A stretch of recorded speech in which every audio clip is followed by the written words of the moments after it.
Hola, ¿qué tal? Tengan todos un cordial saludo y esperando que con la bendición de Dios te encuentres muy bien y por sobre todo agarrado del brazo poderoso de Dios, de tal modo que podamos entender el significado del zarandeo. Ahora, si me toca darle un título al tema de esta hora, este sería el zarandeo. Pero antes de iniciar este tema, quiero plantearte algunas preguntas. La primera, ¿qué es una zaranda? Y yo creo que la respuesta es sencilla, es un sedazo. Segunda pregunta, ¿cuál es la función de la zaranda? ¿Para qué fue creada la zaranda? La función que cumple es separar aquello que sirve de aquello que no sirve. Hacer separación, esa es la función que cumple la zaranda. Ahora, la tercera pregunta. ¿Quién es el que zarandea? ¿Es Jesús o es Satanás? ¿Por qué pregunto esto? Porque hay textos que dan a entender esto. Y aquí vamos a ver quién es el que zarandea y cuál es el propósito del zarandeo. Vamos a mirar dos textos. El primero, el primero se encuentra en el libro de Lucas, en el capítulo 22 y en el verso 31. Mira lo que dice la palabra de Dios. Dijo también el Señor: Simón, Simón, he aquí, Satanás os ha pedido para zarandearos como a trigo.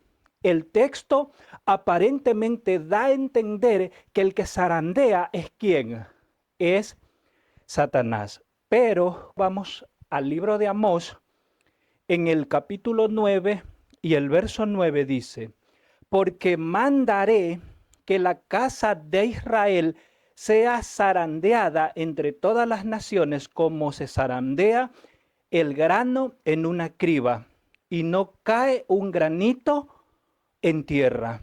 Acá la expresión mandaré que la casa de Israel sea zarandeada es una referencia a nuestro Dios. Mientras que Lucas, Jesús dice, o por lo menos da a entender que el que zarandea es Satanás, porque Jesús le dijo a Pedro: mira, Satanás te ha pedido para zarandearte como a trigo. Entonces, ¿quién es el que zarandea? ¿Es Dios o es Satanás? ¿Quién es el que hace la obra de separación en la iglesia, en su pueblo? Y la respuesta es sencilla.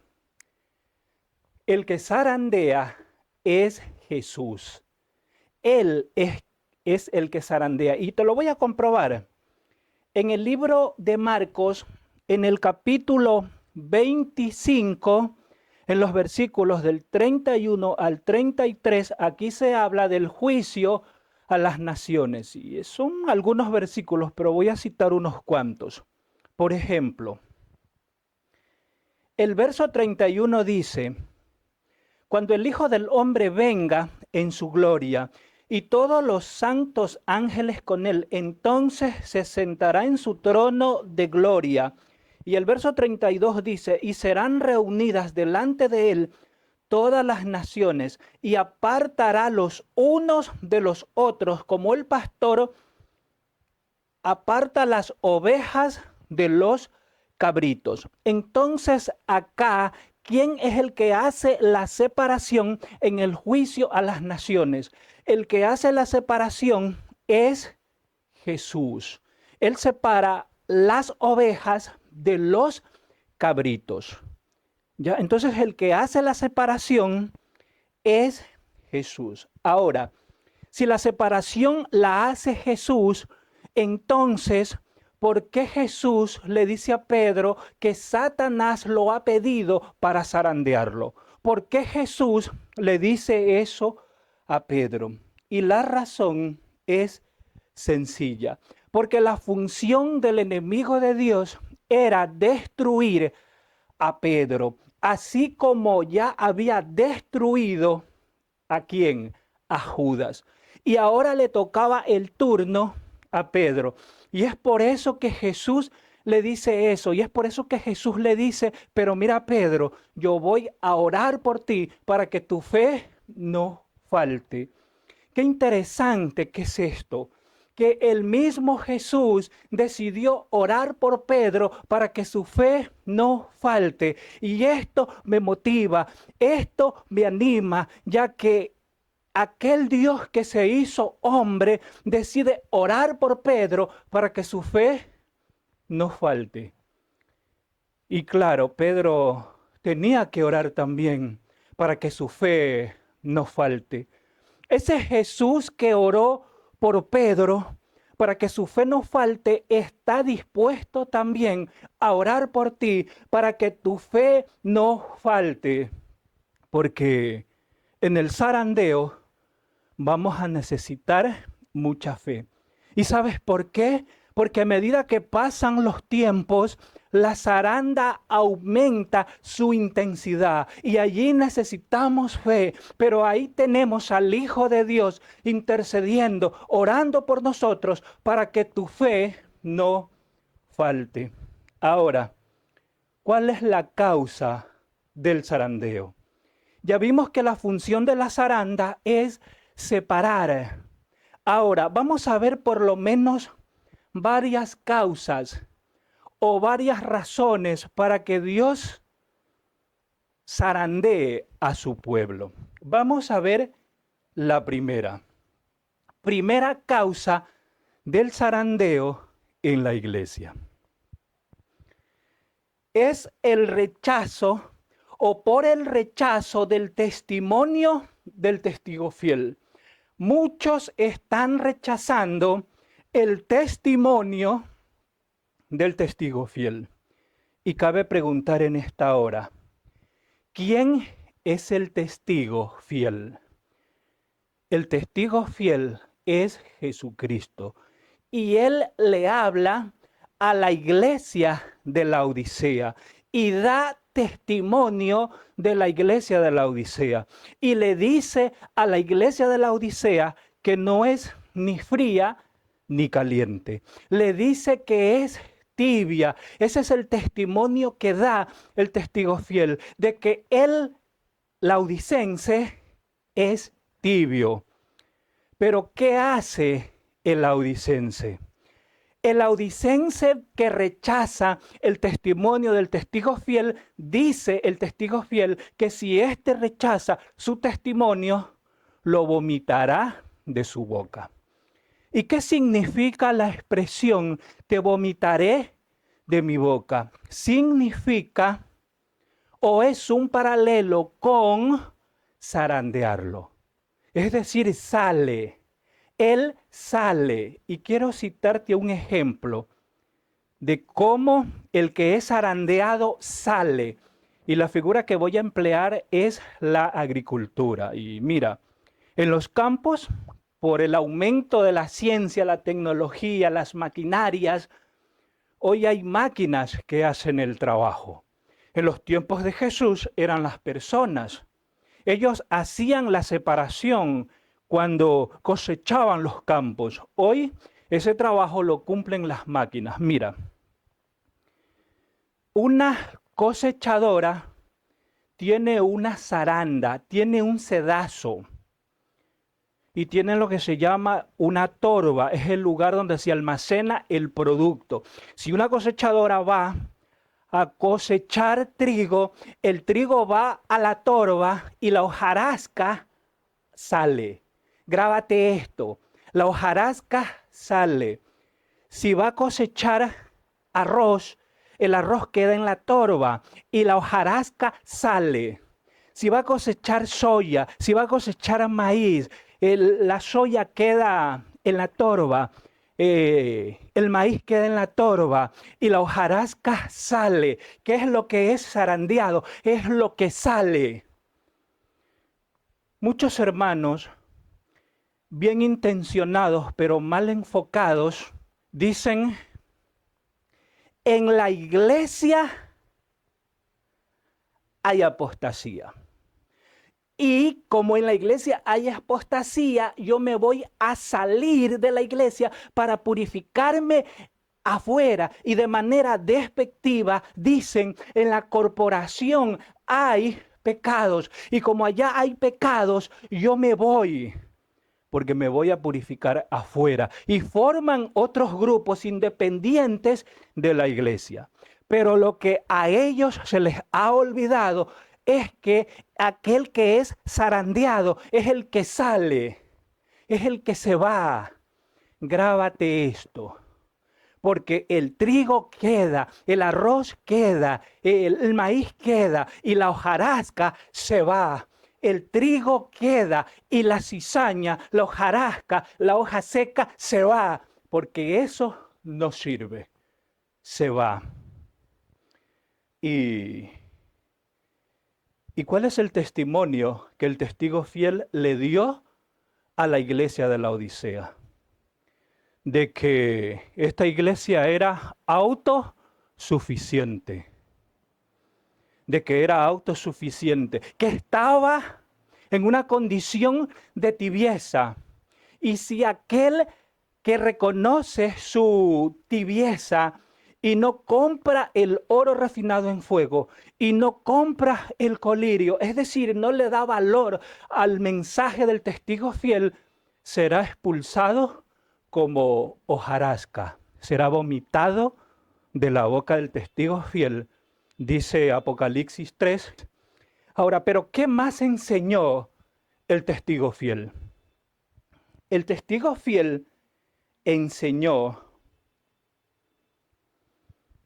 mira lo que dice Lucas 4:16.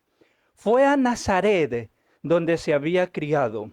Y conforme a su costumbre, en día sábado entró en la sinagoga y se levantó a leer. ¿Cuál era la costumbre de Jesús? Ir al templo, eso es lo que significa sinagoga, ir al templo, ¿en qué día? En sábado. Y esto Jesús lo enseñó. Esto Jesús lo vivió, esto Jesús lo explicó. Este es el testimonio del testigo fiel, que el día que debemos guardar es el sábado. Pero muchos dicen que no. Y aquellos que dicen que no serán expulsados como hojas secas. Serán zarandeados, serán expulsados como hojarasca. ¿Y quién hace la separación? Es el mismo Jesucristo. Y esto es tan solo un ejemplo de las muchas cosas por las cuales el ser humano es zarandeado. Todo lo que el ser humano rechaza de lo que enseñó el testigo fiel, eso es objeto de un zarandeo. Vamos a la razón o la causa número 2. Porque muchos no aman la verdad. Ahora, hay quienes predican la verdad, enseñan la verdad. Y usted cuando los escucha dice, wow, pero qué interesante, qué bueno. Pero la realidad de muchos, no todos, es que muchos no aman la verdad. Y aquellos que aunque predican la verdad, pero no la aman, serán expulsados como hojas secas, serán zarandeados.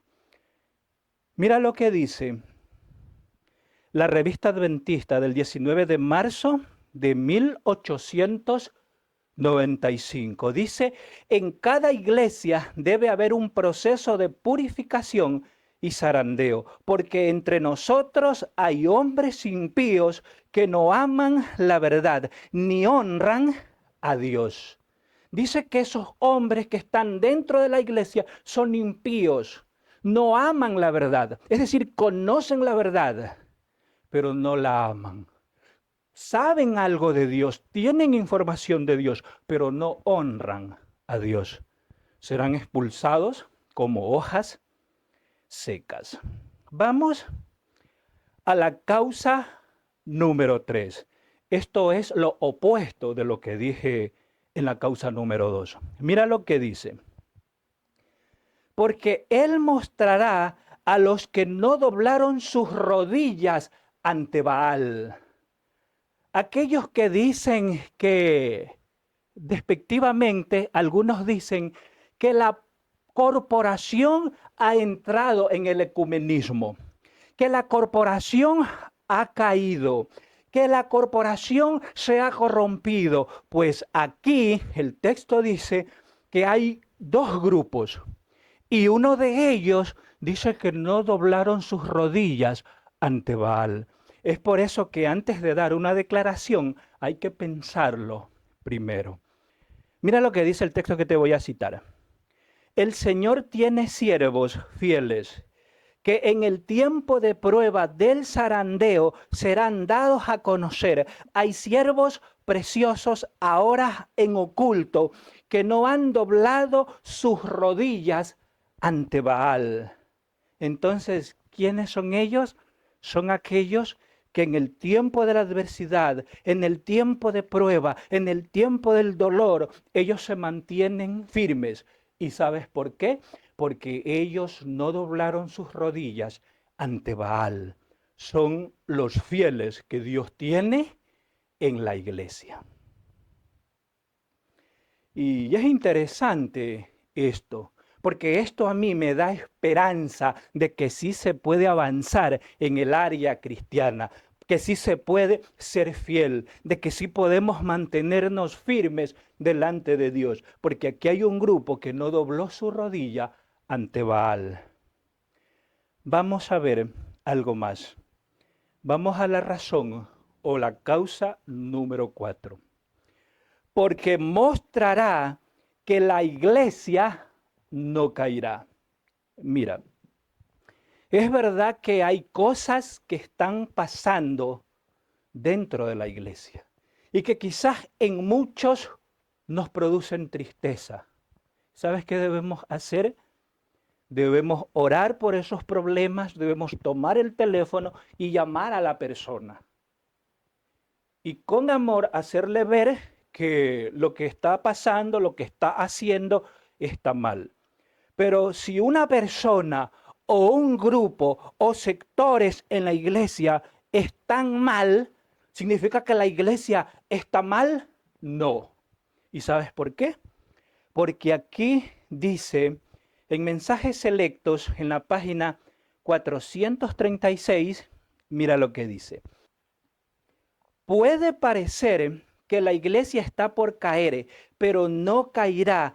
Ella se mantiene en pie, mientras los pecadores que hay en Sión son tamizados. Mientras la paja es separada del trigo precioso, es una prueba terrible y sin embargo tiene que ocurrir. ¿La iglesia caerá? No, no caerá. Mientras se da el proceso de zarandeo, la iglesia permanece firme. ¿Y sabes por qué? Porque en una causa anterior vimos que dentro de la iglesia hay un grupo que no doblaron sus rodillas ante Baal. Y la iglesia no caerá jamás. Usted que de manera equivocada dice que la iglesia ha caído, está en un error y arrepiéntase. Porque corre el riesgo de ser expulsado como hojas secas. No por los administradores de la iglesia, sino por aquel que hace la separación, que es Cristo Jesús. La iglesia no caerá jamás. Esto recuérdalo siempre, que Dios te bendiga y que tengas un bonito día. Bendiciones.